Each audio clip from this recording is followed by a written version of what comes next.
Hello and welcome to Nights at the Hobby Table. I'm your host Blake here with my delightfully Obleronious co-host. I don't know, it's fucking Obleron, you all know it by now. How are you, bro? Well, thank you. It feels good to be known, I guess. Infamous, one would say. Infamous. Isn't that a bad thing? I'd like to be just famous. Is that an option? I don't know, do feet pics make you famous or infamous? It's hard to say. I probably hate it. He crosses his arms in defense. My feet are not beautiful. If You have webbed toes, don't you? Yeah, imagine Teenage Mutant Ninja Turtles, but human feet. Yeah. I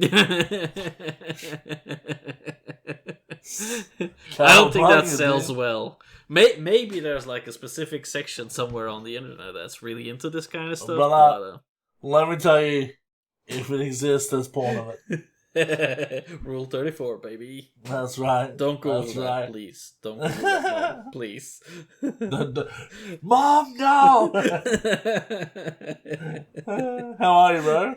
Oh, I'm wonderful. There's a lot of different things going on in life right now. Oh yeah. So well, we just had a bunch of fun, didn't we? We just recorded our second pre-episode hangout for our patrons, which is like sort of little bonus episodes that we do, just unfiltered, unscripted, just as an extra thank you for the patrons. So, just a reminder, if you guys do want the extra content, all you gotta do is subscribe to Patreon. I think it's like what, $3 Australian a month or something, like at the lowest tier. Yeah, and it's like fuck all, man. Yeah, I don't think it's even that. Like seriously, you can afford it. Like if you like the show and you want a bit more extra, it's there. Go grab it. Have a listen. Yeah. And we would really appreciate it. We fucking love our patrons. We like our listeners, but we love our patrons. Yes. It's different. It's different. Yes. Hey, bro, so what do you want to talk about today? Well, we have these lovely little drinks here straight out in front of us, so why not talk about them?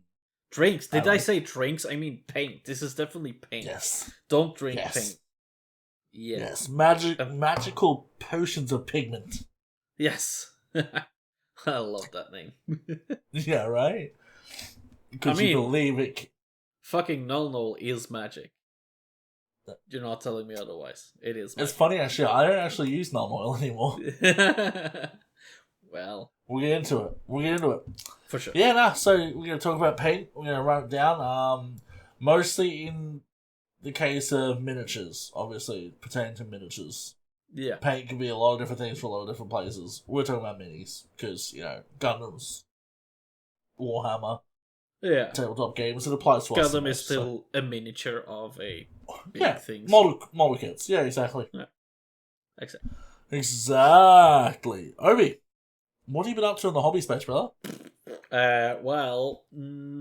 It's been a while since we've actually been talking any hobby things. The only real thing hobby-wise, painting-wise at least, that I've been doing is I've continued some paint for your dinosaur rider. The dinosaur itself is pretty much finished. It's just gluing it on and painting the chains then. But the miniature itself, I still have a few more things to do on that before it's finished.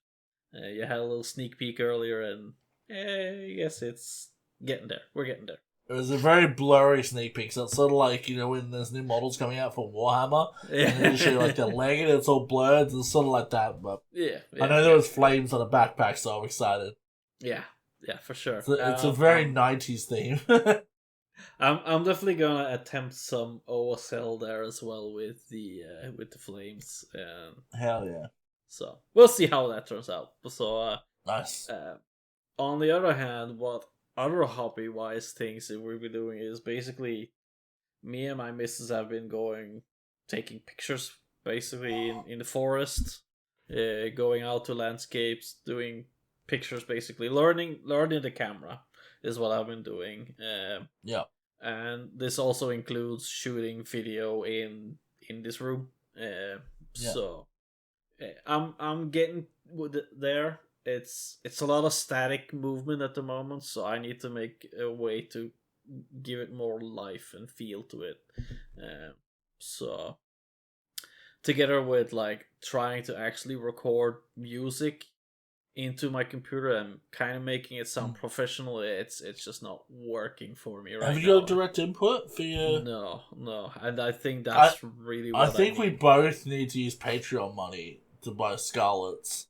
Yeah, that's definitely what I want to do with the next Patreon is the ability to record music now. Like now we have everything to make professional videos. Like I have the studio lighting, I have everything set up basically for making good videos. Now it's just making good audio as well. Well, that's the thing, man. So like, you know, you and I have been talking quite a while about us both going for a career change. If things work out the way I want them to, hopefully by early next year, I'll be off night shifts, which means I won't be around as much for the Europeans of the server, but we'll have way more Australians hanging out, which would be cool. Yeah.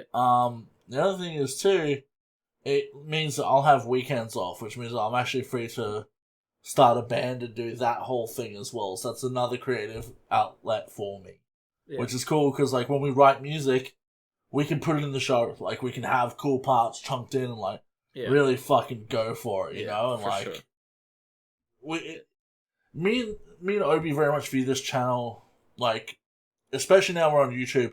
This isn't just a podcast. This is going to become eventually more of a multimedia empire between us, right? Like, eventually we'd like to do streaming. We both want to do our own YouTube channels.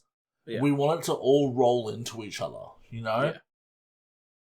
Yeah. Exactly. Like, like if you look at Markiplier, how he has it, like, he has these Distractable podcasts with his two buddies. You know, they do a lot of videos together. And he does movies, and he does, like, that's sort of what we want to do, but starting down here.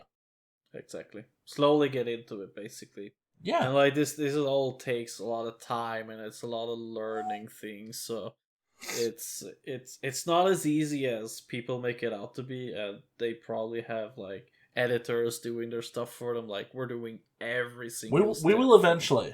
We will eventually. We're waiting on him. Exactly. So hurry up, Scar. At this point, it's a lot of it's just us things to do, and it's just like it's just us that's learning all of these, you know, new things that we're not really used to. Like we play music, sure, we can play guitar, but like recording making it sound good, and adding to that we're going to be programming drums and adding bass and maybe even singing. Who knows? Like I intend on doing like vocal covers and shit like that eventually. I definitely want to do that too. But that's suddenly 5 more instruments, and now you have to throw them together into a mix. Like these are. Can you imagine how sick it'll be if you and I can write music together from across the world? Yeah. So like you send me like your guitar part, I'll play the bass, do the vocals, like sandwich it together, like just even if it's like a one-off thing or a couple of things. Yeah, that'd be fucking fun, man. Yeah, that'd be fun. Yeah. So, because I've been terribly failing at recording my own music, I also have been exploring the lovely world of AI-generated music. Brother.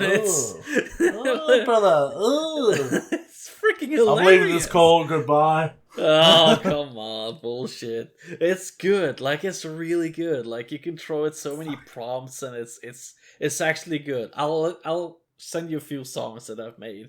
I'm not about it. I don't believe in it. It doesn't matter, but you're gonna love it. It's even in somewhat your style.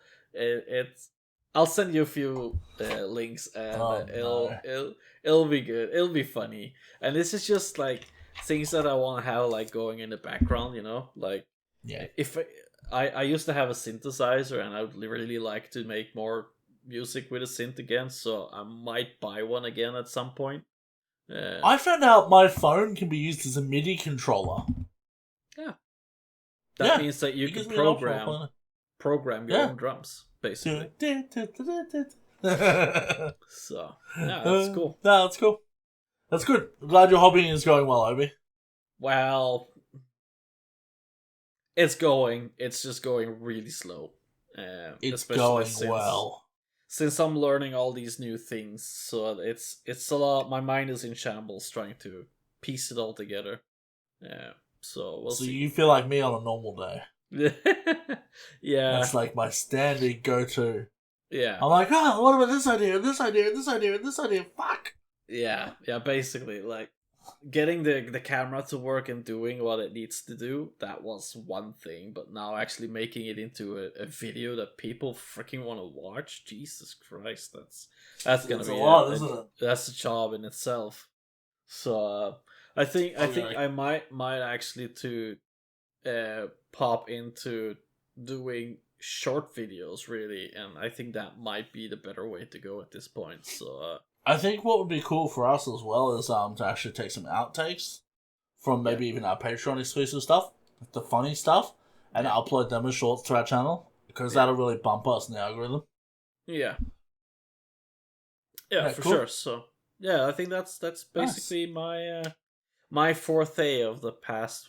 It's been a month since we've actually talked, I think. Yeah. We've talked, but we haven't episode. Paid. Yeah. We've made a podcast in Baltimore. So yeah, we hang out all the time because we're bros. Hey, monthly episodes is what the promise is. Thank you. Yeah, exactly. Yeah. Oh. So what have I been doing? Well, yeah. I finally finished this. Ooh. You should put a black light on that and then just see it glow. Yeah, that'd be cool. That's what I have with this purple light, with the background light, and it's shining onto my Gundams right now. And all I saw that. I saw that earlier. Yeah, it's really. I cool. saw you. I could see your heavy arms glowing when we were doing that. Yeah, exactly. Episode, yeah. And then I have Epi on there as well with his sword. What I'm in love with is his pose. He's in like it's hard to see, but basically I've posed him like this. Yeah. And he's very much in like I'm gonna fucking smack you over the shield sort of thing. I love it. It looks very lived in, so I'm between cabinets at the moment. We're trying to sort out some cabinet space. So at the moment he's just up here on my shelf, and been doing quite a bit of Lego building. I got some. I think I showed the little one the other day, but this is my most recent one I finished. Yeah, the TIE Bomber. Yeah. Nice. So it actually moving. It actually fucking shoots. Look. And that's gone to the void. I'm gonna play. I'll find them later, but it also fucking drops bombs. Like, dropping nuggets. Dropping nuggets onto your lad. So yeah, really fucking cool. That's a nice kit. Dude, it was a fun build. It took me a couple of hours. I just hung out and watched Star Wars while I built it, and it was fun. Yeah. But opens up, got a little dude in there. That's really cool. Nice. Yeah. And like all of this is movable too. Like it's all. That's really nice.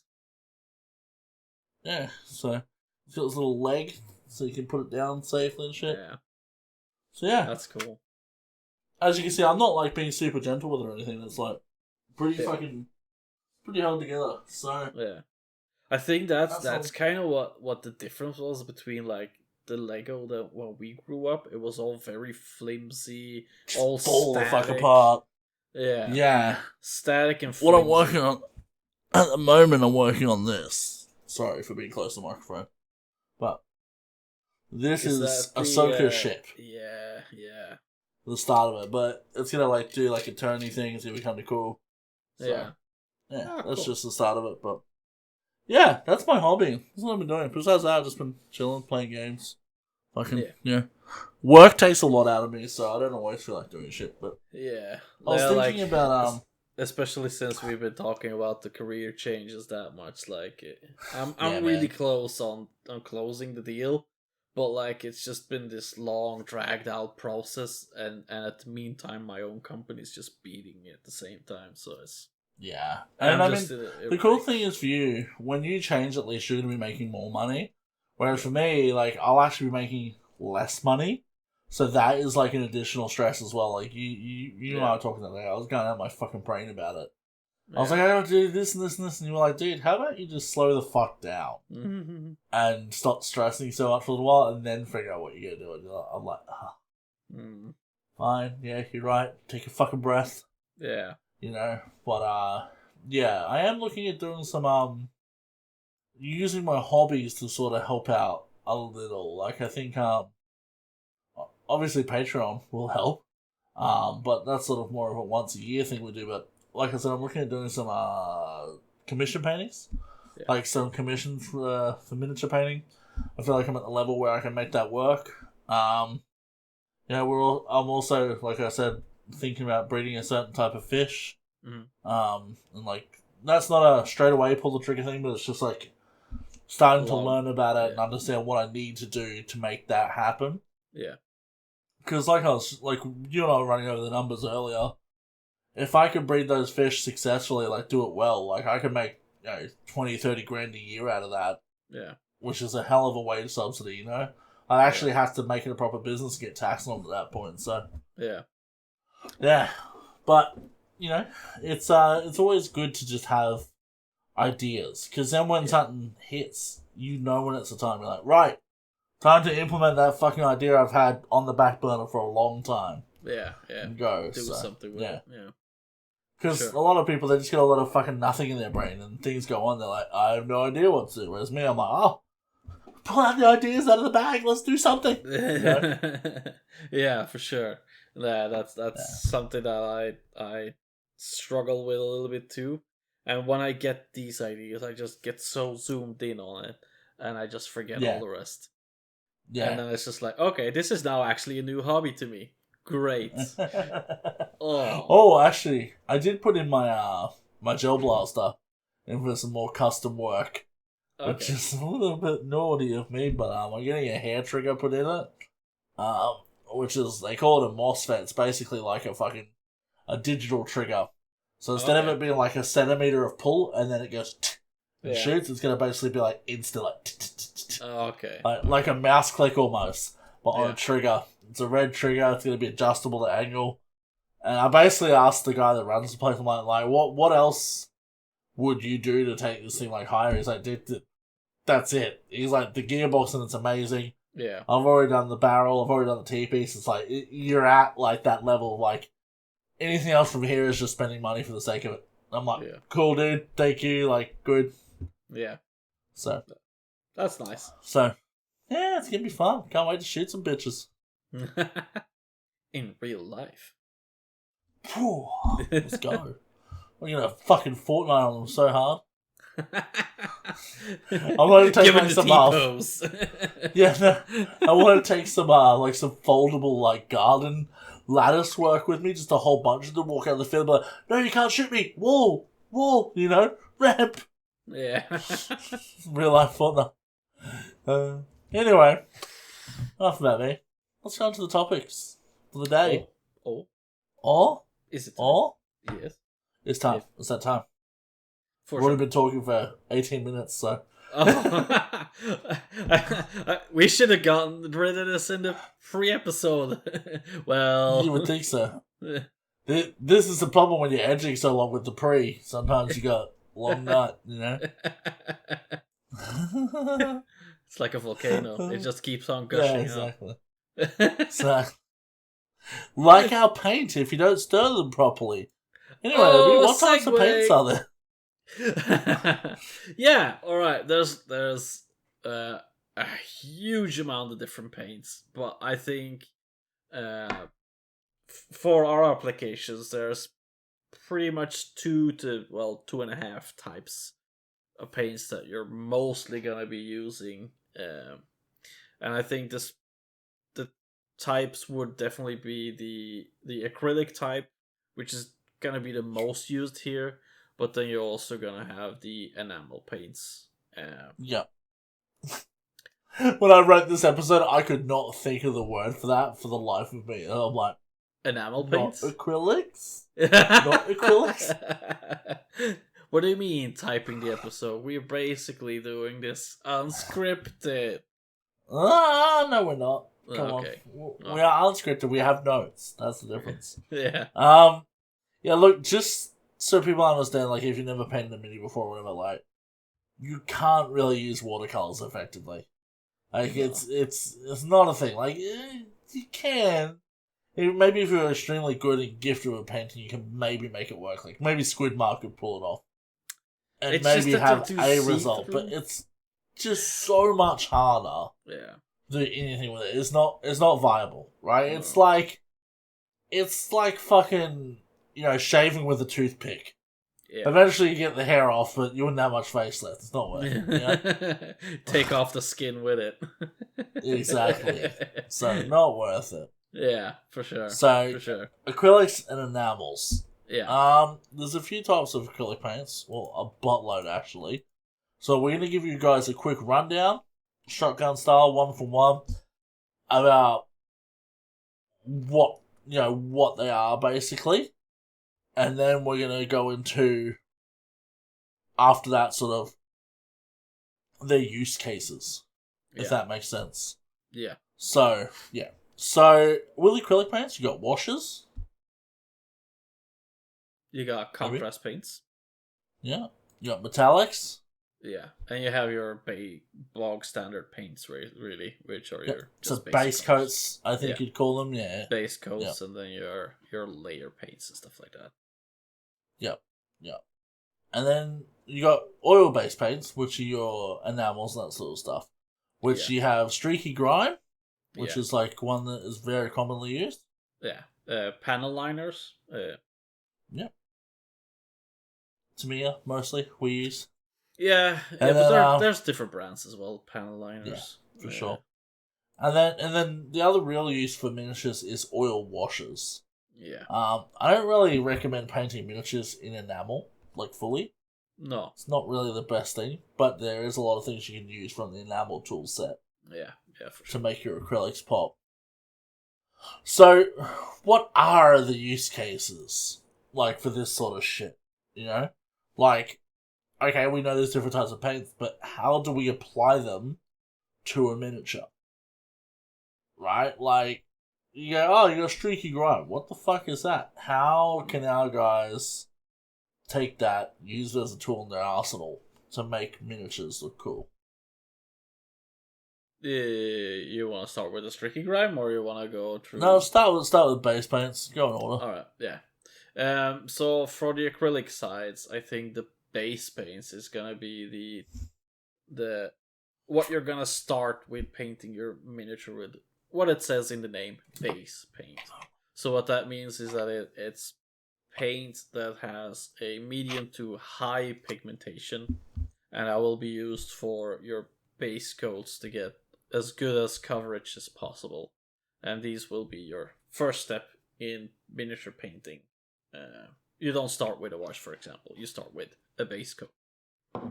Yeah, and you generally start darker than what you want to build up to as well. So, like, say if you're doing a blue and you want to build it to a light blue, I'd start with more of like a darker navy blue, and then sort of build a medium blue.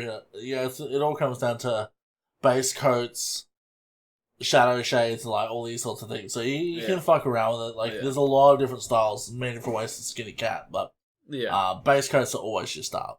Yeah, I mean, usually. I think the way most Warhammer painters will do is apply the base paint first, use the wash, and then use either a base paint to get back to your color, or use a layer paint to go even higher in contrast. I think the way more professional painters will do it is they'll use the darkest color possible that they're gonna use, and then just slowly start building up in the I think that's how I work now, but I've been doing it for so long that it's so that you forget where beginners start as well, So but I think like professional painters usually skip this wash step. They use the darkest color as their wash, and then just instead, use different techniques. I still use panel liner on my marines and shit, like, because they got such distinct panels. Yeah. Why would you not? Like. Yeah, exactly. But I'll get into that. So layer paints. Layer paints are So to explain them, they're a bit thinner, right? Yeah. Not thin like a wash, but they're a bit thinner. They flow a bit more, and they're a bit less pigmented. They're not as opaque. Yeah. Is that the term? Like, you can see through them more. Yeah, exactly. So, like, if you were trying to cover a very bright color, or, like, even, like, say, black, right? If you got a base coat red and then a layer coat red and put them both over black, you would see the black through the layer coat red still. Yeah. You wouldn't see it through the base coat red, most likely. So, it's just sort of that thing. Like Obi said, when you're done with your base coats and that sort of stuff, the layer coat is sort of like that next level to bump up the contrast and start going towards highlights and stuff like that. Exactly. So it's that next sort of level of like, we've got this color here, it's quite dark, and then, we've done a wash, and now we're going to bring it back up a bit with that layer coat. So, yeah, exactly. They can be a bit finicky, I find. I don't actually like layer paints as much as I like base paints. No, it requires a little bit more practice, I would say, to get, because what people usually end up doing is having like this cell shaded problem that they don't really blend the previous color with the other one. It's not a problem, it's a feature.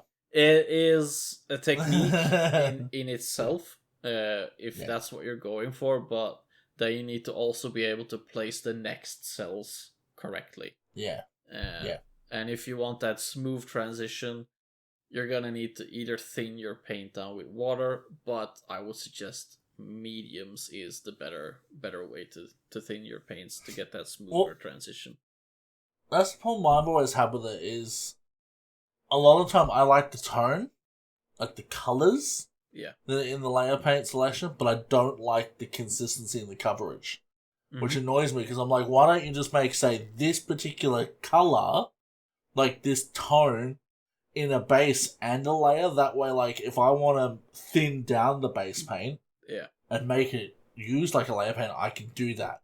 Yeah. I can't add the pigment back in once you've not put it in, right? So it's like a little bit less flexible in its use case there, I find. Whereas like a base paint, like Obi said, you can add some medium, you can thin it down, you can add metallic medium to it if you want, like whatever you're gonna do, you can do it. It's a lot easier, so. Yeah. I think this is kind of where GW kind of missed with their paint range, is the fact that you said they're less pigmented. I think what a lot of brands now lately are doing is making sure that they have the same amount of pigments all across the range, so that you're gonna be able to pick up the paints, different paints, and just do the same interactions that you're doing with them as your base paint, because they're all base paints at this point. So and I think this is where GW dropped the ball and other companies. Jeebles? the jingles? Jeebles. This is where your different companies are definitely getting their foot up to say. That's exactly, and we'll get into that. But like, I still have Citadel paints because I have a lot of them. Yeah, but I've stopped buying them. Yeah, unless it's like a specific thing that only they do. I actually don't buy them anymore, and we'll get into that and what brands and stuff, and why. But yeah. And I think that's the same for me. Like I have Citadel right now. I have a load of them, and I just transferred all of them to dropper bottles, so I'm really happy with that. But if they're running empty, I'm not buying a new pot. I'm just buying an alternative unless it's a very specific one. Like, I'll always buy Lead Belcher, and I'll always buy Retributed Gold, because I love both of those colours. Yeah, there's alternatives to them. So, different brands. Call me crazy, man. I don't think there's an alternative to Retributed Gold. I've not found one yet that I think covers as well, pops as well, and works as well for my painting style. Like, I've not found a colour yet that I've used that I like. Okay. Because I bought 2 thin coats, actually. Equivalent to Retributed Armor. I haven't tried it yet, actually. Well, 2 thin coats, if you want to sponsor us, I'm happy for you to send it to me and I'll let you know what I think. Yeah. So, I also bought another acrylic brand, Pro Acryl, to try out. And it's not a similar hue. And it's like you said, it doesn't have that same paint look Retributed as Gold Retributed Gold. has it's the warmest gold Yeah. I've ever seen. It's so warm and so pigmented Yeah. and so beautiful that the moment you add any sort of a wash over it and then Magic. highlight it, it's like bing! It's so Yeah. good. It's so Yeah. easy. You know, over Yeah. black. I don't like it over silver. It looks milky, but over black, it's freaking awesome. Yeah. Yeah, no, for Anyway. sure. Retributor Gold is definitely a really nice color. But yeah, I'm exploring alternatives at the moment. Just explore away and let me know what you find. Oh, for sure, I will. Oh, for sure. Washes, Obi, all yours. Oh, washes. Well, as we talked about earlier, that layer paints you can actually thin down. Washes are already thinned down from the pot, and what you can generally do is make your own washes as well in a huge batch. If you want a huge tub, there is recipes online to do your own wash paints. But for ease of them, I know many of them just buy them straight out because why mess around with making your own? That The purple one looks like it tastes like grape. It does not. Sad. Yeah, but what the purpose of these wash paints are is basically that once you've done your base paint, you'll put the wash over it, and then what this wash does is it will focus more in recesses, and it will pop out different details across like an armor panel or especially a cape or something like that. Yeah, like a Tau armor. I think those are the perfect kind of thing to do washes over because it'll be, it'll pop out all the little crevices in there.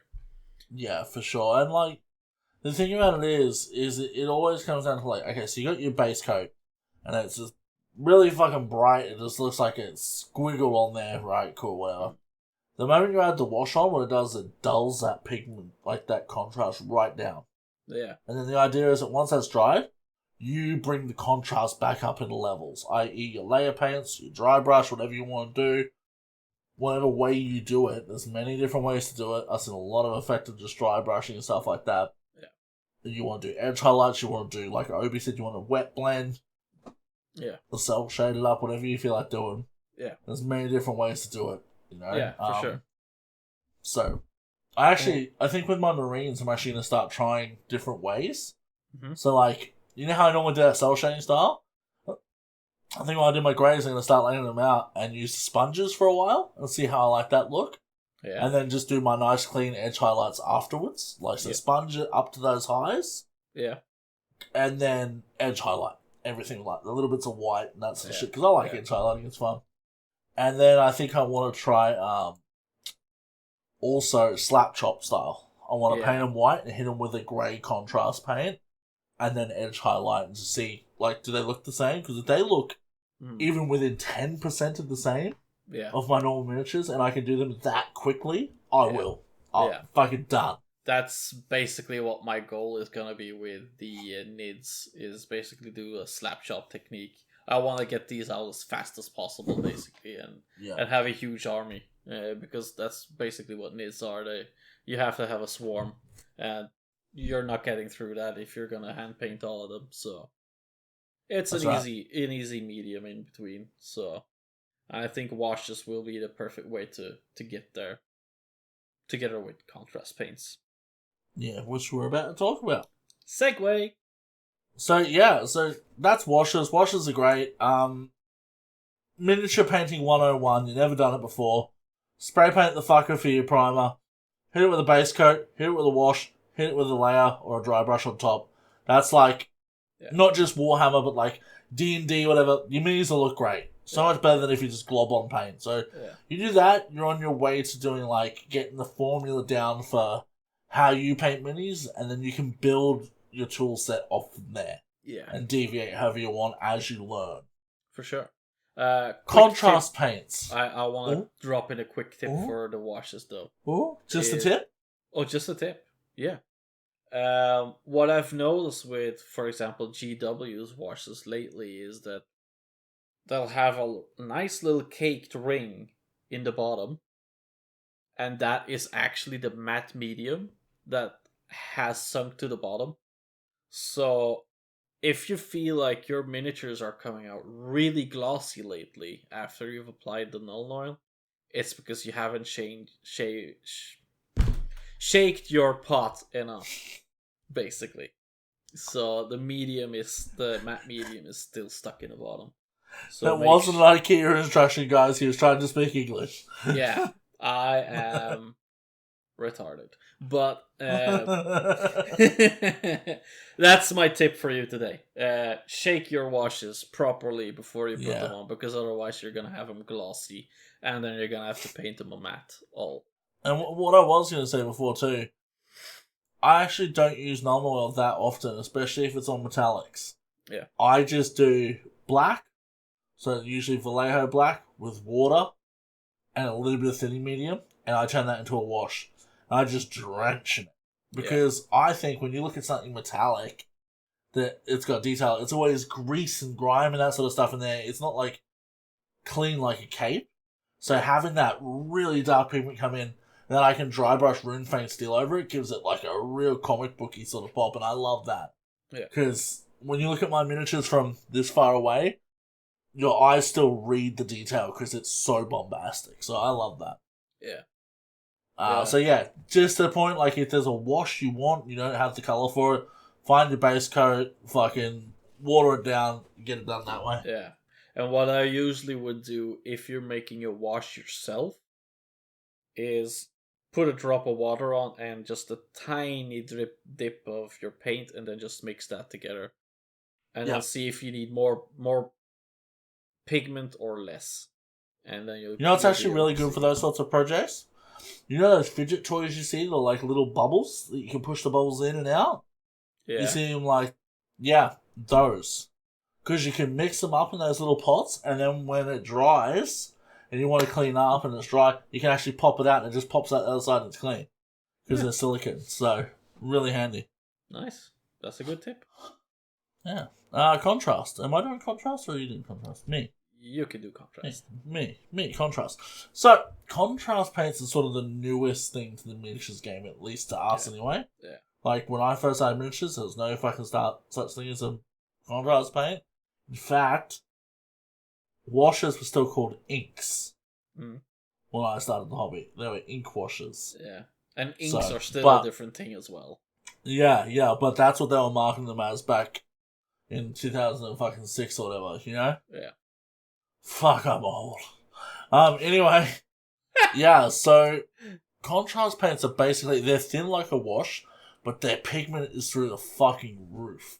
And basically the idea is that when you, like say if you spray paint a miniature bright white, and you hit it with, say, Talisar blue, which is a contrast paint, the pigment will basically spread across all those surfaces, and the majority of it will settle in the recesses, thus making them darker.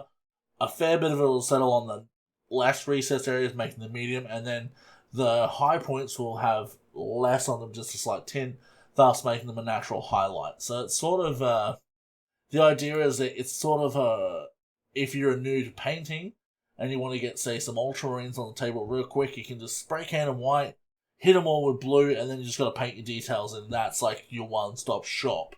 Yeah. In theory. However, I don't recommend them being used like that, but they are a good tool for your arsenal. Yeah. Because they are. Sorry. Yeah. I was gonna say, because they are such high. Like they got so much pigment to them, you can pull off some crazy shit. So I often paint the rims of my shoulder guards white or bone color, and then hit them with the red contrast paint just because it's such a vibrant red. Yeah. That getting to that red with normal colors is hard. Yeah. But doing it that way, I can do that, and then I'll hit the darker spots with like some fucking corn red, and then on the high spots I'll do orange mixed with red. Yeah. As the highlights, and that's all I need to do. So use it as a tool, not so much as your whole weapon. Yeah. You know? And like I said, if you go on YouTube, and we'll probably do it eventually, probably do a tutorial or something on the channel when we get all the video stuff a bit more sorted, but slap chop is like a big way of painting these days that a lot of professionals are getting good, fast results with. Yeah. But I still recommend, if you're newer to the hobby, learn the old school way and then use the contrast paints as a tool, not a crutch. Yeah. Because if they become a crutch, you don't learn the things you need to learn to go to that next level. Like, how much paint do I need in the belly of my brush? How much does my base coat need to flow in order to make this type of edge highlight? Like, you miss out on all that learning with basic paints. Yeah. Yes, you can still get good results without it, but then you're sort of hopscotching around really learning how to paint. Yeah. Whereas if you do it the old school way, you'll sort of progress here and you can use that as a tool, master it, cool. 100%. Yeah, that's definitely the way to go here. Another thing on top of contrast paints, or what different companies are calling them, speed paints, or there's different names for them. It's all just kind of the same bunch of for the same thing, really. Yeah, the army paint and speed paints look pretty good. I've nearly bought a whole set of those before. Yeah, me too, actually. They look really interesting, especially the metallic ones. They look really interesting. There's metallic speed paints? Yeah, man, there is. I had a pack of them in my hands. I was like, well, it's not that bad for a price either. Like, you know me, I don't mind dropping $300 on a big old briefcase of paints. Yeah. Like, I was really close to doing that as well, but you know, I'm just the way I'm gonna do it is just replace one by one when I run out. Yeah, but yeah, that's the sensible method. Yeah, contrast paints definitely. There's a different kind of technique to them as well, like especially applying them in one smooth coat and then just maybe sucking up the deeper pools where you've gotten too much, because otherwise you're I don't know. It doesn't look right if you go over it and back. Then it just drags it out and it looks like shit. You have to do it, let it do its thing. Just one coat over it, let it do its thing and dry. Each contrast paint is different the way they behave too. Like, darker blues I find are worse than Talisar blue. Talisar blue is really forgiving, which is why I use it the most, and it's a beautiful blue. Yeah. It's like that nice icy blue, you know? Yeah. I think both the newer contrast paints that I actually don't think I have one of the newer contrast paints yet. I think they're more. It's almost like if Jeebles would sponsor us directly, we'd be able to review these products easier. Yeah. You know, like I'm just saying. No, but I think the newer ones are definitely better at it, doing this whole one coat thing. But you know, that's like Blake. But you know, like you said, learn it the traditional way first before you start adding in contrast paints. But credit to G-Dubs, like, they brought in the contrast paint thing and it shook up the industry. Yeah. Everyone else is sort of taking what they've learned from GW's products not being perfect to make them better, I feel. But, like, when contrast paints first came out, I think me and you were friends at the time. We were both like, what the fuck are these? Like, yeah. I actually started out painting my Blood Angels with contrast paint straight away, and it's just okay. Maybe we weren't friends yet then. No, not when I got into a hobby, at least, and it just felt really, really weird. Yeah. So quickly hopping onto the traditional way, it's you improve in different ways, but in a faster way, I would say. So definitely stick to it. Watch some YouTube. Ask around if you don't feel like watching YouTube. I feel like I've mastered most of the techniques with paints. I'm always keen to learn more, and probably have to learn more if I want to advance myself, but I know the basics of most of the things. Honestly, for me, the only thing I don't know shit about is blending. I'm not a blender. I don't wet blend. I don't see the use for it. I'm not a competition painter.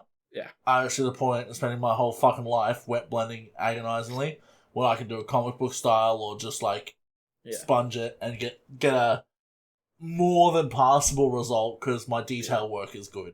Yeah. You know? Sure. Fuck it. Yeah. It's not like we're at that level of painting anyway, so... We have jobs, bro. You know? Yeah. Like, I don't want to spend podcast takes fucking off, 60 hours painting one freaking miniature. Yeah. If the podcast takes off and we're getting sponsorships from paint companies and shit, I'll learn how to wet blend your shit, I promise. But, like, until then, until the money's in the hand, the miniatures are fucking not getting wet blended. No. Alright? Nope. For sure. Metallics. Metallics. Oh man, metallics.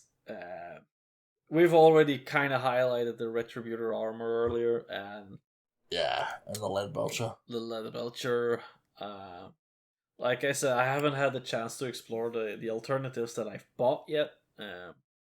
But it basically what this paint is it's filled with metallic flakes together with then your pigments, be it yellow for goldish or more orange for gold, your white for silver, and browns for bronze, for example.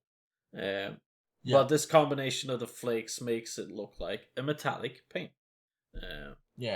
And like, you don't want to be doing non-metallic like metal, like and non-metallic metal. I don't know, NMM. Yeah, shit's hard, right? Yeah. Like, you can do it if you want, whatever. But like, as we were saying about the whole time thing, if you got fucking custodians to paint, you don't want to do that. You don't want to do that. Paint them gold, okay? Just be done. Exactly. Be done. And I think true metallic metal is kind of it'll stick out a little bit more. But if you're bringing your whole miniature together with like a top coat, it'll blend in perfectly. It'll fit right in. So this is the thing, right? So everyone likes the non-metallic metals because they're so hard to do. Yeah. Like, they show craftsmanship. However, if you hand me a non-metallic metal model and I do this, and the light changes, the metal stays in the same spot. Yeah. You grab one of my little fucking Stormcast Eternals with a nice bright light, and it shifts.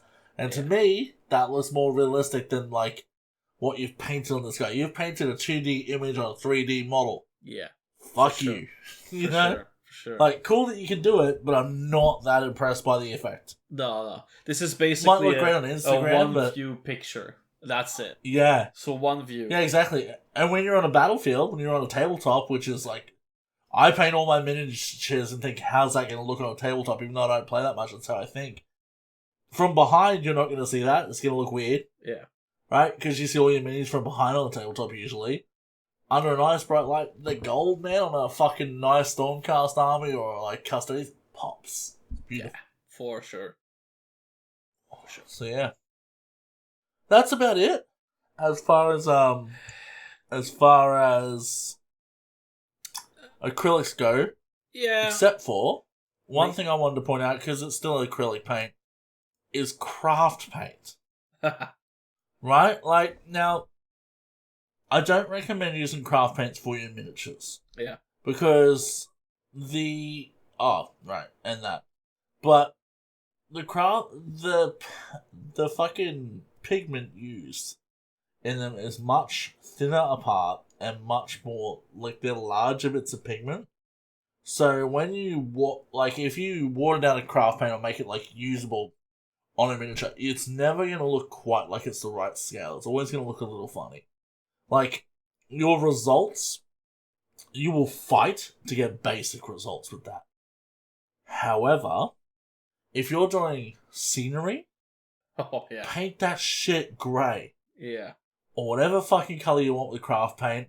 Mix your colours in white. No one will fucking notice. Especially once you go through, you put your streaky grime and fucking bit of fucking weathering across it. Yeah. No one's gonna know shit. You'll pay $5 for a 2-litre bottle of grey paint. Yeah. That you can mix with white paint and do a whole battle board worth. Yeah. You try and do that with pots of paint that's $7 for this big, you're fucked. So don't discredit craft paint. It can be very helpful.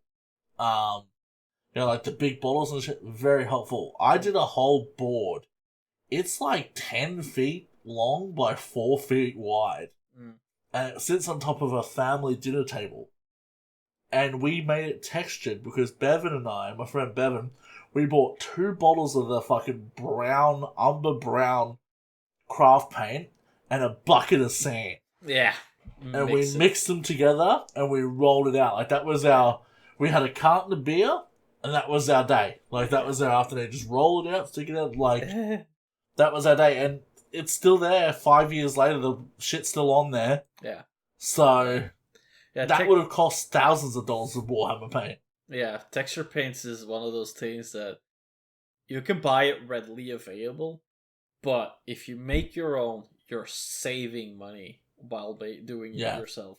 And like you said, just a bucket of fucking paint and then just some sand or gravel and whatever just to have some texture in it. Freaking spread it over whatever you need. Your base or all your little miniatures or a baseboard or a terrain piece, whatever. You're making money while doing it yourself. So exactly. craft paints, I definitely recommend that for what you mean. I'm sure bicarb soda would actually probably work as well with miniature paints for finer sand and stuff like that. Yeah, I have this finer sand, really, really fine sand that I'm using to blend it in. That's it. But I also went to pick out some sand from the beach, basically. And it just has this rougher course, and it's just a little bit of twigs here and there, so it just brings in that makes little... it look real. Yeah, it makes it look more realistic. And that's what's cool, like, if you put a bit of paint like that on your miniature base, like a bit of texture paint that you've made yourself, and there's a twig in there, you can choose to, like, if you do that and then prime it, and you can actually paint it yourself, you can choose to highlight that stick by painting it as a stick. Yeah. Like, that's cool as hell. Like, anything like that's rad, you know? Yeah, for sure. For sure. Because it's that randomness of nature. So, yeah. Yeah. Very cool. Nice. That's a good little extra tip there. But on top of mediums, I think we're... on top of acrylic paints, we're forgetting about mediums. We've kind of mentioned what you do with them before, but what are mediums, actually? They're the people that talk to the spirits. Correct. But we're talking about paint mediums this time. Ah, right. Right. My bad. So what? Sorry, John Edwards. So what these mediums are is they're basically transparent or pigmentless paint, actually. They are the goo that the color goes into. Exactly. So pigment is usually powder form, and then you'll mix it together with this medium, and you'll make your paint. So what these mediums actually allow you to do is you'll thin your paints out even more to a point where they're actually still pigmented, but they're more evenly pigmented. Like if we're gonna thin down your paints with water, it'll usually end up having these kind of coffee stain effects because a water bottle, a water droplet usually has like a round curve, and it will dry really specifically around that area. A medium, whereas a medium will dry more even. Exactly. Yeah. So, it dries like paint, not like water. Exactly. That's the main difference. So I like using a mixture of the both. Like I said, like if I'm trying to thin something out, I'll use some water. Yeah. But then so the viscosity doesn't go it's not too watery. Yeah. I'll add the medium as well, just as like sort of a substitute to it. You know. Yeah. Save it back. Yeah. Yeah. And I think this is really important when you're doing washes and contrasts. Really important there. Because it'll increase the usefulness of the paint, really. Now, something that I've actually recently got is a metallic medium. So, what do you know what it is? Yeah, I have it. It's with my big Vallejo kit. Yeah, okay. I made metallic pink on one of my models one time. I was like, exactly. Yeah. So what this metallic medium does is you can add any color to it, and it will become a metallic color. So that was really cool to experiment with. I just did like 2 colors, basically. I just tried it, but I haven't painted it on a miniature before. But it was really interesting to try. So I haven't tried that before. What I want to do is, you know how I have my Reboot Gilliman model that I haven't painted? I want to hit him with an entirely lead belcher base. Yeah. and then can, and then from above do a brighter silver spray can, and then I want to do basically all of his blue panels in Talisar blue. Yeah. And then for his highlights in the blue panels, extra highlights, I'm going to use a metallic medium with maybe like Space Wolf Grey even, or like an ice blue. Yeah. And use that for highlights. Oh. So he's going to be just all metallic. Okay. All fucking metallic. Nice. And yeah, I want to have him in fighting a fucking demon prince or something. Maybe Be'lakor. Yeah. Mortarion would be the obvious choice. Yeah, but I don't like Mortarion. No, fucking Nurgle can fuck off. Yeah, fuck off. Like, Bellacor's got those big ass badass wings and there's a lot of chance to do like OSL and stuff like that, and he's not a very colourful model, so that contrast between the two on a battlefield would look fucking cool. Yeah, for sure. Yeah.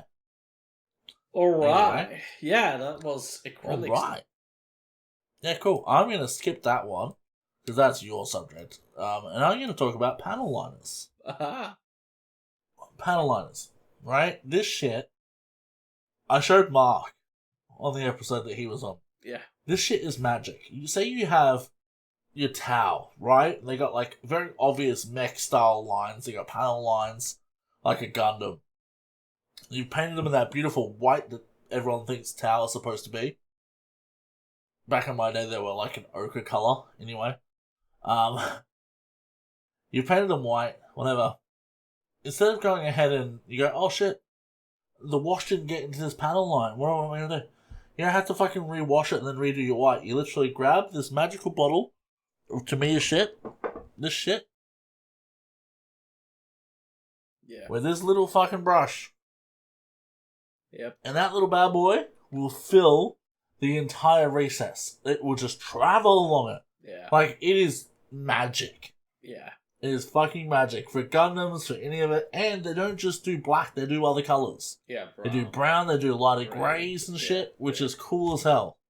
So, like, when I'm doing my grayscale Marines now, instead of sitting there trying to wash it and ruining my beautiful gradient to grey, I literally go, okay, I've done grey, panel line, build my gradient up, done. Why would you not? Yeah. Why would you not? Exactly. Why would you not? Is it cheating? Maybe, but also no. Is it basically really an oil cheating? wash. Yeah. No. I wouldn't say it's cheating. It's using the options available to you to your. It's tools of the hobby, man. Yeah. Tools of the hobby. I think it's so. really This shit's great. If you, I spent ages doing Gundams with panel lining pens. Yeah. They're fine. This is easier. Yeah. It's more intimidating, but when you learn it, it's easier and it's better. So, a bottle of this is $5. It'll last you forever. Yeah. Smells like it can get you high, so there's that too. Nice. I think all of Tamiya stuff really does that. It has this really interesting smell. And we like Tamiya on this show. Please sponsor us, Tamiya.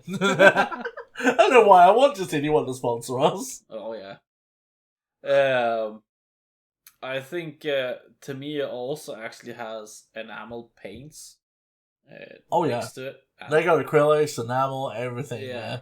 They have the whole bunch too. I think their enamel paint range, especially if you're doing Gundams, is probably the best thing you can get for those. And not just that, they're cans. Yeah. They're rattle cans. They have small hobby cans. They come in some really cool colors. Like, there's a red that I did my Goof custom in, and it's like Iron Man red. Like, it's gorgeous. Yeah. Same as that model car I was working on. Like, it's just fucking awesome. So, like, they got a lot of really cool colors that you wouldn't get from CG Dubs or, like, those other places, because they're not usable, but, like, if you're trying to if you don't want to do an airbrush, and you're, say, trying to do a cool color scheme for a Gundam, like a metallic purple or something like that, you'll find them there, because with Tamiya, they're not just for miniatures, they're more for model cars and planes and, like, this sort of stuff, so it's a bit more expanded, the shit that's there. And when you find that and you go, I can use this on my miniatures, that's a really cool light bulb moment right there. Sure. which is also where the next type of paint comes in, the Oh yeah. oil-based paints. Um, I mean, they're still enamel paints in base. Yeah, They're this gonna this is oil yeah based, by the way, yeah guys. yeah. So they're reacting the same way as a panel liner, for example. Yeah. So what this will do is it's basically an oil that you're gonna thin out with actual thinner, like a chemical thinner, not water because that won't work. So the chemical Yeah. thinner will you can create anything from a big blob of paint to an actual wash. So there's another learning curve there. So having the right amount of consistency. Uh, Now there are certain brands that have the ready consistency in a pot ready, but Yeah. you can still buy single paint. I have one here, which is a black one, and I have like a basic craft set of oil paints as well that I use to test out Oh. things. For example, the Godzilla miniature I painted, I used a lot of oil paints on that one, just because it was such a scaly model. It was just easier to do oil washes to make Yep. everything pop out better. And So once, now, if you're using acrylics, right, and then you do an oil wash, yeah, you want to do a matte coat before that, don't you? A clear coat. It's like a save point, technically yes, or no? you Yeah. want to, but if you want to save time and you're just working on painting, you don't have to. It will help you in the end. If you've made a mistake, you're probably not gonna rub through your old paint as fast, because what the big benefit of oil-based paints are is if you take your thinner to your model that has the oil-based paint on, you can basically take away all that paint again, and what it will Yeah. leave is just tiny specks of paint. I mean, you can But even take the that. thinner doesn't activate the acrylic paints, does it? No, Unless you really rub at it. Because yeah, acrylic is activated by water, oil base is activated by alcohol. exactly. So if you're using the alcohol, which is the thinner, on the oil base, you'll activate that layer, removing that mostly, leaving partial bits for detail. Yeah. That'll then dry, and then you can coat it all in the end. Exactly. Is that right? Yeah. Yeah. And what the oil paints will do when it's dried, it will actually usually turn very, very matte as well. And it will harden everything around it. So if you leave that for a week, it will be completely hardened and act as a clear coat. But usually you're doing a few more extra steps in there, so you want a clear coat after anyway. So your working area with oil paints is a lot longer than with acrylic paints. I think if you put on a brush stroke of normal acrylic paint, you'll have to make sure that it's correct within half a minute, basically. With oil paints, you basically just glob it on, leave it to dry for at least a little bit, like 10-15 minutes, and after that you can just start removing it so that you get back to a point where you see all your highlights and everything, and Yeah. It's the same. Say if you're doing like plasma coils, right? Yeah. You could thin down some white paint, right, with some thinner, and use that across the top. That's what they use for inks and stuff like that, right? Exactly. Yeah. Yeah, cool. That's so. exactly I'm not asking because I know. I'm asking because I'm trying to wrap my head around these still. Because I'm looking at going into that. Yeah. I know that you have a bit more experience in it, so yeah, that's basically what I do with the Godzilla as well. Is the top piece of his spines? I've made this glowy effect, and to really punch that glow effect, you really want these white kind of highlights inside the dorsal fins, and the white paint just basically dab it along the back, and it would just spread out really beautifully. Yeah, and then you can hit the blue over the top, right? The acrylic blue over the top. Exactly. Yeah. And then whereas like trying to do that. Yeah. Then to do that with acrylic paint to fill a recess like that, it takes ages to build up enough white pigment for that effect to come through. Yeah. Right. Exactly. Yeah. And to reinforce this glow effect thing, you just add a few little dots here and there, kind of white, so it just has this point of where it's originating from. So it was a really cool project, and it didn't take me particularly long to paint, really. and the outcome was just great. My girlfriend loved it so much, and it's actually standing in the living room. So thank you. Oh, so that's good. you've won. Yeah, I've done it. I won. Am I the Warhammer 40,000? You really are the Warhammer 40,000 Horus Heresy. Good. Yeah. So oil based Yeah. is definitely a cool trick to have. It's very scary, and make sure that you do it while your room is ventilated, because the thinner is you're gonna have a real funky dream while you're painting. It takes away half the fun, man. Next, you're gonna tell me not to stiff my Revell glue. You're not my real dad. No, just one nose hole shut, and then you sniff with the other one. No, exactly. I don't drink often. I don't do drugs. But fuck you. If I want to have solvents in a closed room, I will. Yeah, for sure. So yeah, definitely one tip for oil paints is just get a cheap kit. You don't need to buy an expensive thing. I think I'm gonna do that. I think I'm just gonna go on Amazon and buy a cheap oil paint for kit. Sure. I have like one a here. little hobby one. Yeah. With all different kind of options, different colors, and from all kind of gradients. So it's nice. I wonder if thinner ruins silicon. Like, that silicon things I was talking about? Because that'd be another thing. You could literally just mix those things up in the silicon fidget toys. Not sure, really. I don't think it should do anything bad with it. I have... I have some spare ones. I'll try it. Yeah, I have a metal wet palette that I use for the acrylics, and it looks like shit. Oh, yeah. I mean, see, there's still globs there, so if you just... reactivate this with thinner, you can reuse it again. So it's perfect. It's like a Necron for paint. Yeah, you can just keep on reusing it, like a condom. No, you can. There's definitely 4 uses out of it. We got to talk after this. All right. So on top of the oil paints, you also have the streaky grime, which is the ready mixed oil paints, really. So, it's basically an umber brown, isn't it? Basically an umber brown. I think this specific streaky grime that's very popular, used in the grim dark style of painting, is it's more of a black gray. With black, gray, and brown with like slight tints of green. Right. Yeah. So it just gives this old, worn look. So it's basically like an oil paint. So you shake it up, because there's like it all sinks to the bottle. So you have to shake it up properly, even more than a regular paint, I would say. And then what you'll do is you'll glob it on your miniature, leave it to dry, and then take it all off so it just sticks in the recesses, really. So, good stuff. I've done it a few times, and the effects are not quite what I wanted. So I'm wary of using it. But if you're doing a whole new army, probably use that, and it'll give it a go. Give it a go, yeah.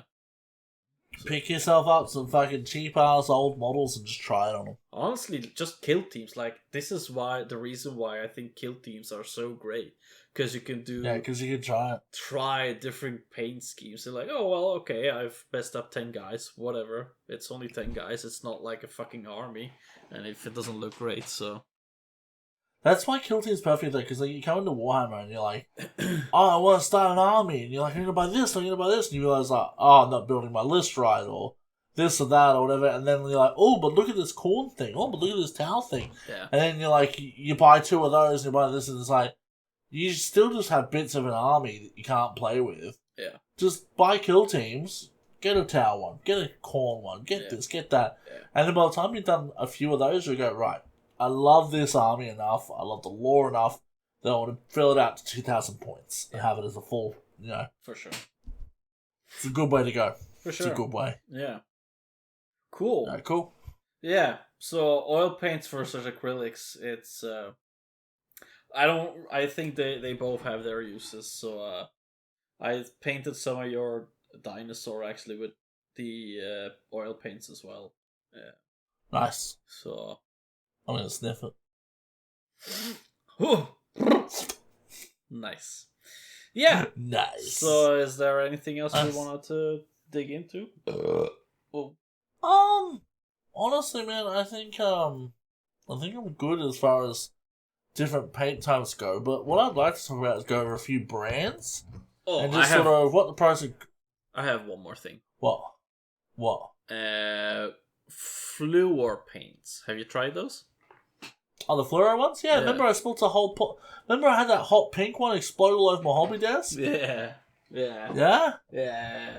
So these are what these will do. Maybe you can see it, but if I put it into the blue, can you see how?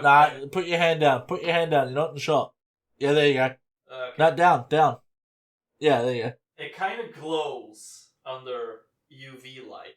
Yeah. So these can be used. The fluor effects can be used for a lot of different glow effects. So if you want to paint like a little light bulb that's actually glowing and giving that effect, just paint some white there, and then you spray with an airbrush the fluor color on it, and then it will just have. They do suck glow. For brush work. Like if you try to make an army that color, they fucking suck. You have to airbrush it to be honest to make them work well. But they are cool. They're very pretty. Like I said, I was trying to use one day. I was trying to put it on my table, but I was using it as a palette, and I was like, I had the lid off and I squeezed it, and I'm one of those people where if something doesn't come out, I just squeeze it a bit harder, and the whole nozzle launched off and shot like half a fucking bottle of fluoro pink everywhere. Yeah, it was wild. Not great. It looked like I'd killed Predator, but pink. Yeah. Like. Something that we kind of glossed over too is inks. You kind of mentioned it when we were talking about the old GW inks. But what actual inks are? You have acrylic inks.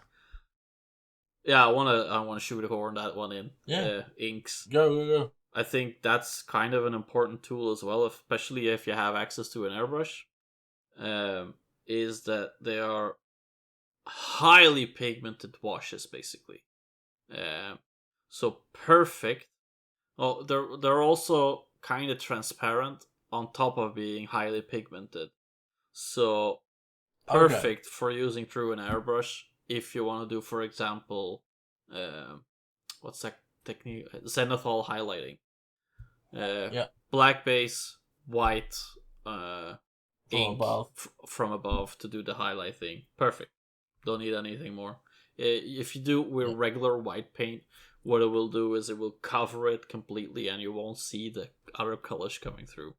So white is one of those good things, but if you use magentas and stuff like that, for example, if you're going to paint yellow. Neon colors. Yeah, basically. Or if you're going to paint yellow, for example, spray painting yellow, a pink or a magenta ink on from the bottom up to yellow, you'll have some really nice shadows. So take that what you will. And it'll make it look a little bit fruity. It's kind of nice. Yeah. A good example of that was the Fafnir Rand that I've painted for Drunken. Yeah. Really enjoyed doing that. That was a little experiment there, and I think it turned out really good. Absolutely. Yeah. So use the things. Use the things, do the things. Yeah. Make the things. Do it. Alright, man. So, like I said, I'm going to go over a few brands that we're familiar with. Some of them are more familiar, some of them not. And just like sort of a few pros and cons of that brand.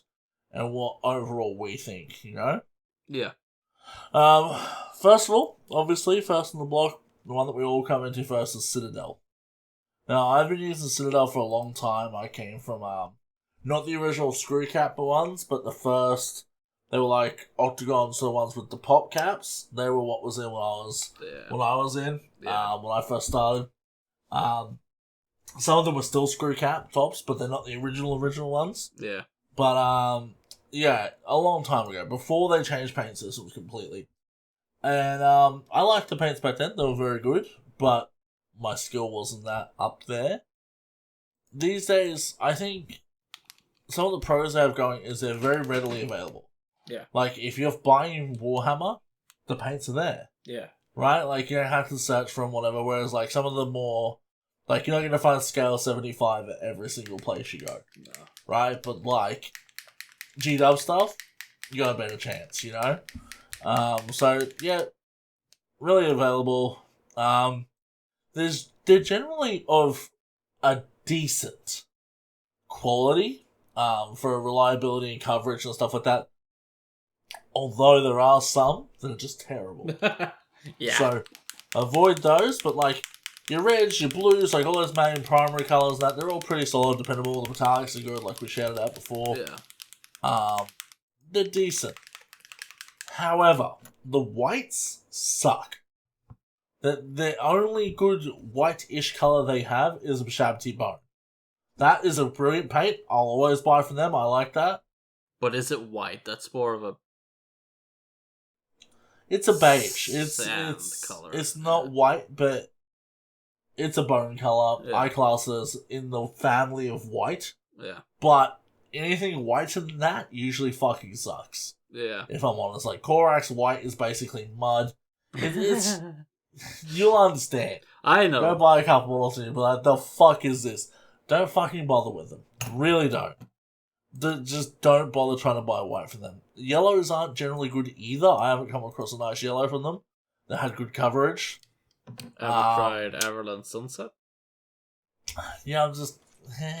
Yeah. Yeah, I don't know. I agree with you. Their whites and yellows are not the best. However, if you learn how to use them with properly shaking... Nah. Yeah. I'm sorry, there's no saving some of those whites. There's no excuse, especially in Australia, because we have a hot, dry country. They come to you as basically cheese curds sometimes. Like, they're fucked. Yeah. And that's before you've broken the seal, so it's just, it's not worth it, mate. Yeah. If I have to fucking shove mixing medium in there, a ball bearing, and shake that motherfucker like I'm going to town on myself with Hulk fists... It's not fucking worth it, mate. It's just not. Not when I could buy another brand in a better bottle and just go, boom, I'm a wet palette. It's not fucking worth it. Yeah, 100%. I agree. The best white I've found so far, I believe, is actually Army Painter. And it's not a true white, it's a beige, but it's brain matter beige. Okay. It's my go-to. I'm Googling it to see. Alright, yeah. No, for sure. The Citadel, like you said, ready available, but they freaking... The bottle design is just the worst. That's why I've transferred mine to dropper bottles. Yep. But So it's Army Painter, and it's very... It's not white, but it's fucking close. Like, you can see by that colour swatch there, like... Yeah, okay. It's pretty close to white, and because it's not a full white, the coverage on it is really nice. You can really use it in your highlights. I love it. I use it all the time. Yeah, okay. And no one's ever gone, hey, you didn't use a cold white for that. It's more of a warm white. Yeah. So, yeah. And the bottles suck. Yeah. If you're using a wet palette, you're basically going scoop, plop, scoop, plop. And the reason that those shitty old bottles is because they want you to waste as much paint as possible, so you buy more paint.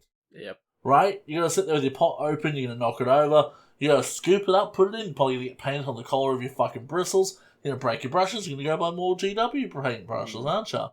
It's not a like good business Apple. practice. It's like Apple making their phones specifically slower. Yeah. After a few updates, so you go and buy more. I feel like the whole bottle ecosystem with Citadel is designed to make you use more paint, fuck your paints, and fuck your brushes more. Yeah. I don't know if anyone said it, but I'm fucking saying it. Yeah. If they got a problem, they can sponsor us and I'll be quiet. Honestly, like, if they would have made dropper balls, they would probably be one of the main brands I'd use to this day, really. Because 100%. most of their colors are great. Like, you get exactly what you buy. Most of them are decent. Yeah. Decent. And I feel like the problems that the whites have with being all dried out and shit would be much less in a dropper style bottle. Yeah. because they wouldn't be copping as much of the elements. Yeah, for sure. Yeah. But yeah. Army Cool. Painter. You wanna hit the next one? I actually don't think I have any Army Painter paint. No, I don't. Okay. I only reused these spray cans, and that was not a good experience. I'll hit it then. So Army Painter is sort of a cheaper option than G-Dubs and most other paints. However, I will say, generally speaking, not all of them are big hits, but generally speaking, they are quite good value for money. Like I said, some of them are very, very good for what they are. Yeah. The speed paints look to be quite good. All the reviews I've seen, and like that Brain Matter Beige, I swear by. If there's a colour that I'm at a hobby store, I just like that colour, I'll just try it. Because I haven't had any that are terrible yet. Right? And they're like $4 a pot or something instead of $6 or $7. Yeah. Like, you know, worth a try. And they are also very prevalent. If there's not G-Dub there, they probably sell Army Painter. Yeah. And I think their new Fanatic range is really attractive. I was very, very close to buying actually the Fanatic paint set. Okay. So it looked really good comparing it to whatever modern brands there are now.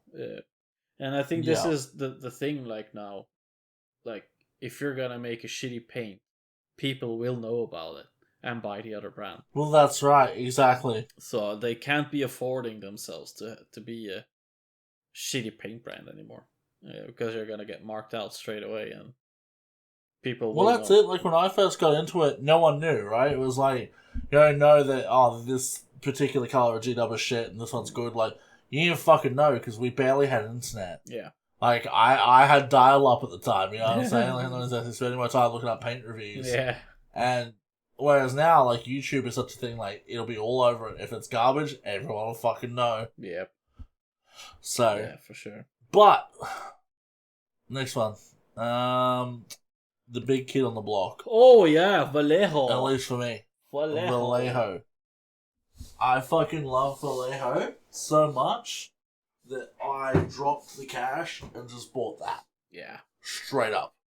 I have some other kits as well, but this one here, this is my main go-to. Yeah. It's packed up at the moment because I actually lent it to Bowen for some miniature painting. But, yeah, we got some other stuff in here, like just some mecha colours and stuff. Yeah. Some extra shit, but mostly, this is my go-to for fucking everything. Yeah, like, look at that pink. Yeah. You know, it's all there. Everything you fucking need. And yeah. Great paints. Yeah, I got a few Army Painter in here. Yeah, see? Yeah. A little bit of stuff in there. But, yeah, really good. Great coverage. I haven't had, apart from not being thrilled with the golds and the silvers, I'm just like, eh. Yeah. The silvers, to me, they remind me of those old school, like, glue gel pens, when you, like, mush them out and it's just, like, big bits of silver. And it's sort of like that. It's just, like, not really quite doing it for me sometimes, but, you know, you can't win at everything. But all the actual non-metallics are great. I haven't had an issue with any of them. Even the whites, when I have used them, have been very passable. Yeah. If you see a kit like that for a good price, in this series about your mini painting, good value. Yeah. I have actually just a few specific colors that I know a lot of people use. One would be ice yellow and ivory, which I use to make highlight colors of existing colors that I don't have. And then I have the fluor colors are from Vallejo as well. But other than that, I don't really have that much Vallejo stuff. Oh, I feel like all the ivory is probably like all the airbrush stuff is that I have is Vallejo. And I feel like the ivory is probably pretty similar to. Yeah. Oh yeah. Liquid. What's mask. That? It basically is liquid mask. Yeah, it's basically like imagine sticky tack but liquid. So it's just... Oh yeah, no, I had that. Yeah. That's pretty cool. I have that. Yeah. So that ivory looks very similar to the brain matter beige I use from Army Painter. Yeah. Yeah. Yeah, these sweet. are some that a lot of the top YouTubers use, and I was like, oh well, if they're using it, why the fuck can't I? Yeah. Squidmar likes it. Squidmar likes his Vallejo, doesn't he? Yeah, especially his ice yellow. He always has ice yellow on his sweat palette. Yeah. Ice yellow. What is that? Where you peed or something? Like, come on. What is ice yellow? Must be a Swedish thing. I'm gonna let you talk for a second. I'm gonna quickly go home and make sure my girlfriend's awake for work. So you hold down the fort, alright? Alright, I will do that. You just keep talking. Do your thing. Doing my thing. I'll just cut this stuff out. It's fine. That's just embarrassing. Why would I talk to myself? It's just weird. Come on, guys. We're professional podcasters, right? I think we are. Right, Blake? Alright, he's off. I'm sorry, guys. This is usually not our usual recording hours, so yeah. Things can be a little bit weird, but now we're back. Sorry about that, homies. It's way later in the morning than normal. Yeah, I was just telling them it's all of the people that this is usually not a time we record, so things get a little bit. Yeah, we're usually about 2 hours earlier than this, so Yeah. Tara's gonna wake up and go to work. I don't want her to be late because I was recording, so Yeah. just go give her a shove. Bye. Scale 75. I have no experience with these guys, but I've heard good things. I just bought a pack of Scale 75. Yeah. Yeah? How are you finding them? Or is it? Yeah, Scale 75. I haven't actually had the chance to try it yet, but I'm going to be doing a commission for Slappy, and I think what I'll do is I'm gonna use this to create some videos as well. Is do face painting videos basically, using both Citadel paints, using the limited Vallejo paints that I have, and then using this paint set that I bought. So I'm really excited to see how that turns out. There's like a couple of schemes in here to paint up some different skin tones. So I'm gonna follow these steps and then just do my own thing for a couple of heads because I'm painting up like probably 5-10 heads or something. So you know what you should do too? You should see if you can scan that, or even if it's online, and post it in the Discord for people, because it might be a very helpful like hobby tip for painting faces. Yeah, for sure. There's probably some good stuff in there. Yeah, and I think if I'm gonna make a video about it, it'll be even easier to understand. Yeah, well, if you scan it, you can put it on the screen with you too, so people can sort of. Yeah. So real cool things. I've had the masterclass from GW when it first came out, so I still use most of those techniques from that masterclass video. Yeah. So it would be cool to transfer those from the GW paints to these ones and see how differently it acts. I think I sort of just picked up on it from watching YouTubers. Like, well, after a while, you sort of get like, okay, base. Yeah. Okay, you want your medium tone, your highlight, like, and you just sort of go, oh, that's this. See, yeah. The one thing I learned with painting faces is you always start dark. Yeah. Like, if you want to do my color skin, you do me almost African American color as the base. Yeah. And then, like, sort of build up from that, because, like, in those pores, like, in those lines and stuff from a distance, it's always going to look quite dark, and you can always, like, you can build up, it's very hard to take it back. Yeah, for sure. Right? So, like, yeah. So, that's where I sort of start. Yeah. No, it's going to be interesting to do those videos, and that's why I'm so grateful to have the cameras, to do those comparison between the brands as well. So I can't tell you anything yet. The packaging looks nice, and the bottles look nice, but we'll see how they actually fare in the field. Soon, TM. Yeah, soon. What about Tooth and Coats? Have you got any experience with them? Because I fucking don't. Yeah, I do. I've bought quite a lot of their stuff already. I have the equivalent for Agrax Earthshade and Null Oil. I have the equivalent for some blacks, some greens. I'm like I said, this is the brand that I'm actually changing out all my Citadel paints with, because they are a 1-to-1 exact copy of all the paints Citadel does. but they're in dropper bottles Okay. already. So, thank you. Right. See, man, they're so expensive though. God damn. Yeah, I think they're $7.95 a bottle for me over here. Yeah, I think in the long run they save you money because you're not buying Citadel, but I don't know. Yeah. It's 50 milliliters a bottle instead of what Citadel paint pots. What are their sizes? Look, it always 18. comes down to how invested into your shit are you, right? If it's worth it to you, it's worth it. If it's not, it's not. No. Okay. You know? So a Citadel paint pot is 12 milliliters, and the Two Thin Coats is 15 milliliters. So you're getting more paint as well. So a lot more paint. Yeah. Yeah. Fair enough.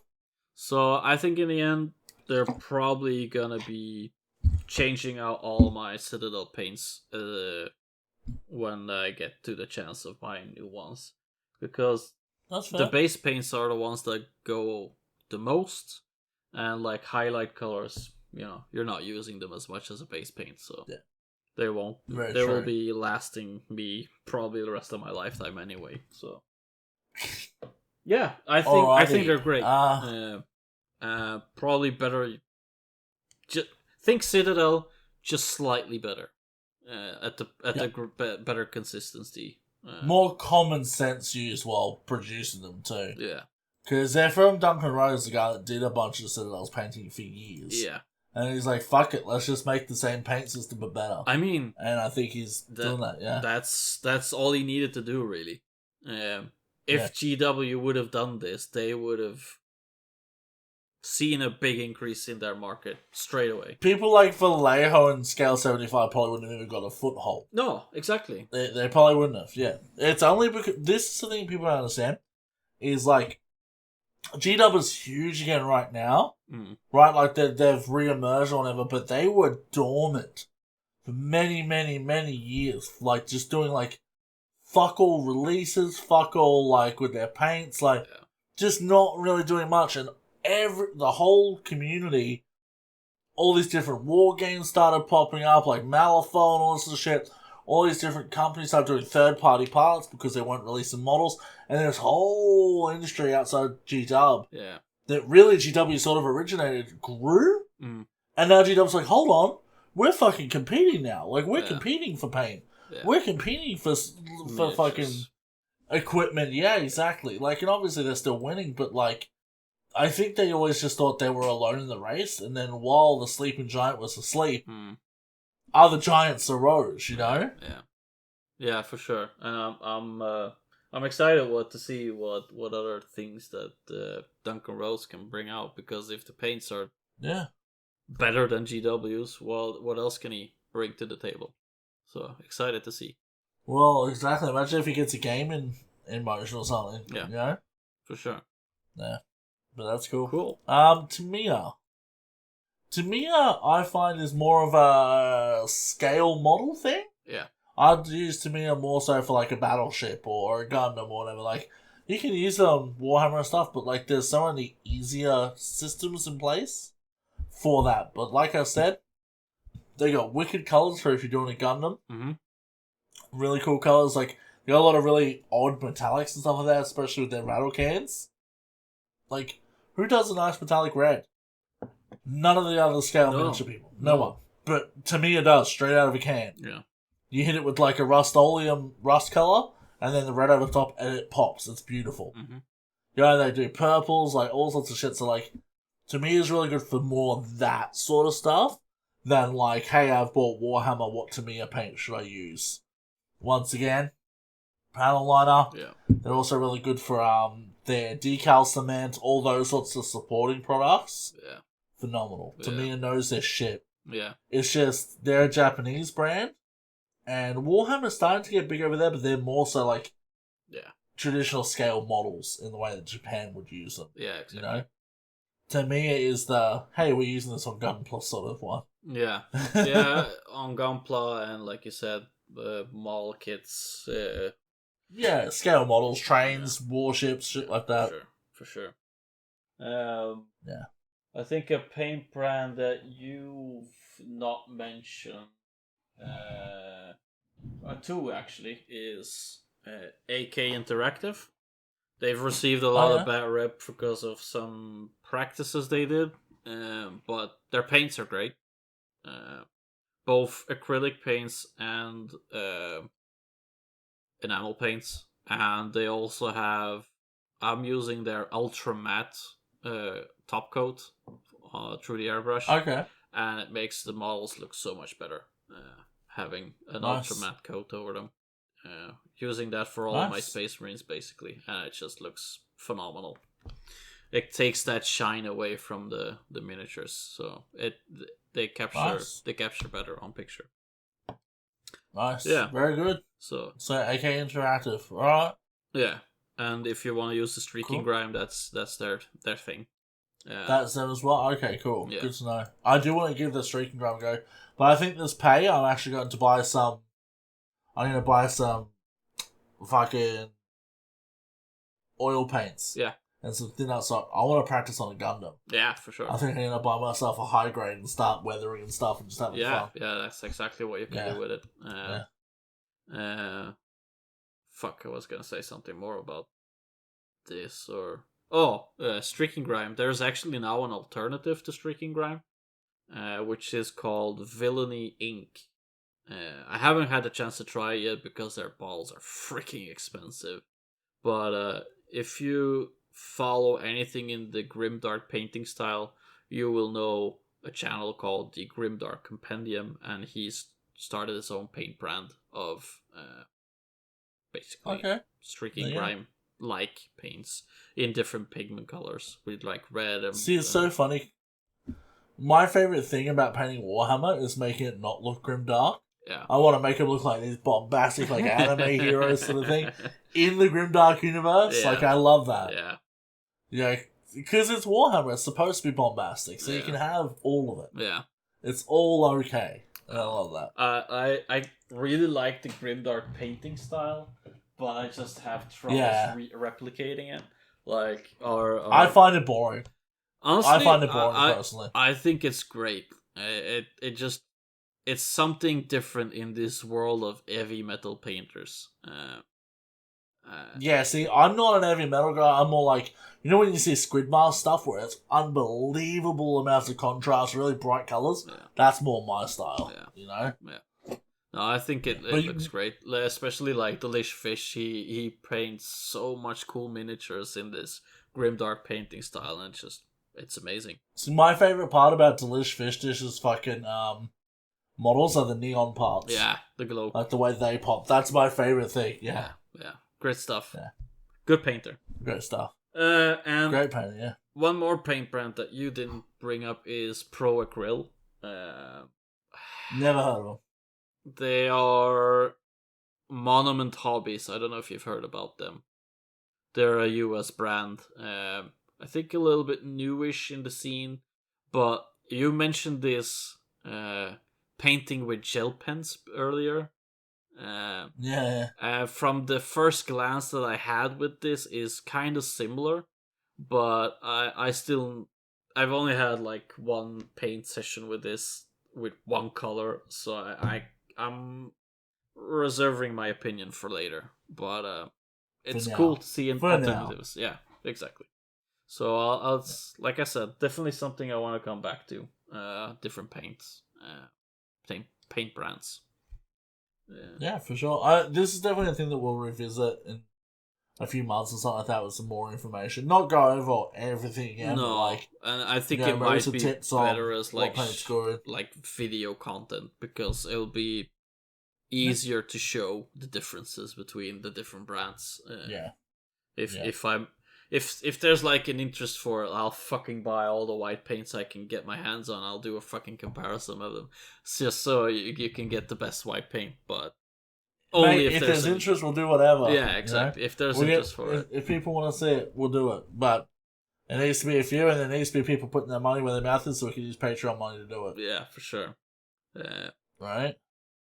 For sure. Awesome, man. Well, I think I'm done for paints. I think I'm good. Oh, for sure. You good for paints? Me too. I'm all painted out. All painted out. All weathered out. All weathered out. Now, we normally do an album review. there hasn't been much coming out. No, not really. Just singles. Usually just a couple of singles here and there, which is but the sign that there's okay. something to come. So that's okay, because in the world of metal, there's always new music to find. And I've been sitting on this one for a while. And I showed Obi the other day, we're doing a bit of a thing on the Discord where I was just playing music off YouTube, basically, just streaming it. And everyone was sort of like hanging out listening to it. It was sort of like having a little live concert together. I was playing DJ. And I decided to show Obi a band called Chaoseum, who are, I believe they're Swiss? Yeah. They're a Swiss band. They're not really big. And so we thought today we'd highlight their album called Second Life. So Second Life by Chaosium. Yeah. Yeah. So would you like to go first, Obi? For sure. So it's their 2020 album, by the way. Yeah. So it's 4 years old now. It's not a new album. Yeah. Not their most recent one. For sure. And not their most recent. That's a good point to make. It's, I think, their second or third album. Yeah. They had a different singer before, and I listened to their previous stuff as well, and it just didn't have that thing that this... Oh, did they have a different singer prior to that album, did they? Yeah, female singer before. But when Smile, I think his name is, joined the band... Yeah. He sounds great, if you're a fan of Korn, just like I am, because they've inspired so many people... this band will be something that, if you didn't know any different, you could actually just play it in a Korn playlist and just mistake it for a Korn song. I don't know about that. For me, these guys, they hit... It's like if Korn had a baby with Motionless in White and In Flames. Yeah. There's a lot of In Flames there. There's still guitar solos and like... It's a bit more... It's got a bit more fast-paced than Korn all the time. Yeah. Rather than bounce riffs, it's got a lot more, like, fucking melodic death metal riffs. Yeah. But it does sound like Korn. I think the vocalist is a lot responsible for that. Exactly. Like, he and Jonathan Davis sound very similar. Yeah. And I think this album was just... It was like rediscovering Korn, basically. But... Yeah. They're still very unique in their own way, and I think their lyrics are different enough that sets them apart. And yeah, so I think it's a great album, and I think everything from the third track and downward is pretty great. I think their Second Life, Into My Split, Smile Again are probably the top 3 songs in this album. See, I even like Hell Has No Way Out, the second track. Okay, yeah. It's a fucking banger. Like, I just like it. Yeah. It's good. The whole album's good. Yeah, it's a whole album is great. There's a few that are a little bit less great than the other ones, but overall, it's still a great album, a great listen. Yeah. If you're into Korn, for sure, check them out. I was pleasantly surprised. If you're into any of those bands we mentioned, like In Flames, Korn, Motionless in White, like that's where it's at. Yeah, for sure. That's where it's at. Yeah, for sure. And like they're addicted too.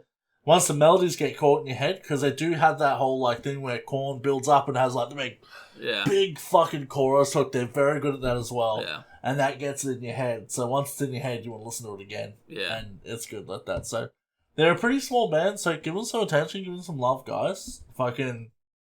They're not huge. Like, how many? Only 65,000 listens a month on, which is obviously a lot more than we get as a podcast. But like, for a heavy metal band, that's not very big at all. Yeah. But for their quality, they should be much bigger. For sure. I'd say their latest album, Third Eye, was not as great though. But the Second Life album is just, it hits that thing that Korn dropped somewhere. But, maybe we just need to listen to the new album a bit more and probably grow on us. Probably. Yeah.